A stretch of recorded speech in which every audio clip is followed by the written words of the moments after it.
Well, there's certainly high demand for the president's rally this weekend. The Trump campaign is saying that nearly 1 million people have requested tickets for the rally in Tulsa. At the same time, many said to be concerned about the coronavirus spreading. So let's get to Blake Burman, who's at the White House, with that and more for us this afternoon. Blake.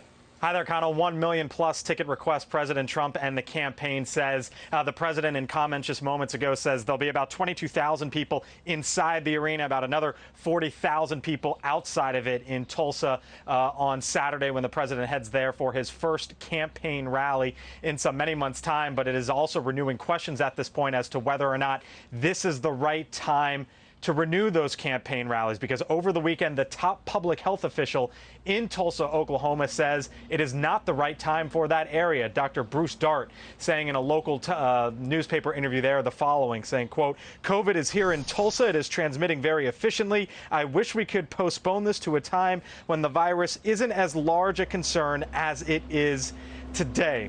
Want to take you to some video that was shot just moments ago inside the White House. You're looking at President Trump. This was an event in there to talk about, which ended up being many, many items. President essentially holding a mini press conference in there. But he was asked and talked about this very topic. He said the reason why they chose Tulsa, Oklahoma is because of that state's handling of COVID-19, while the vice president says that state has flattened the curve and has an abundance of hospital beds. The Trump campaign says they are moving forward with this event.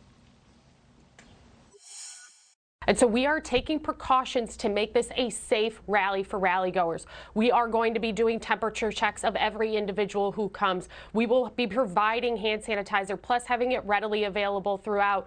And we will be providing everybody with a mask as they come to see their president in person.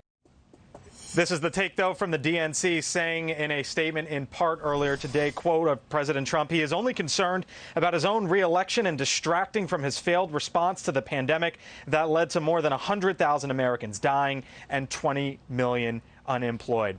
Melissa and Connell, back to that event of which we're finally seeing the video right now from the president a little while ago here at the White House. The president said of Seattle, quote, "If they don't do the job, will do the job," and implored the governor there of Seattle to send in the National Guard to what is happening on the streets there in downtown Seattle. And as it relates to vaccines for COVID-19, President Trump says they are making tremendous progress and added that he thinks they will, quote, "have very good news," end quote, on vaccines, cures, and therapeutics soon. He also talked about the executive order on police reform that the White House will unveil tomorrow, though at this point, Melissa and Connell, no specific details from the president yet on exactly what that executive order will entail. Back to you. All right, covering a lot of ground there, Blake Burman on the North Lawn. Melissa.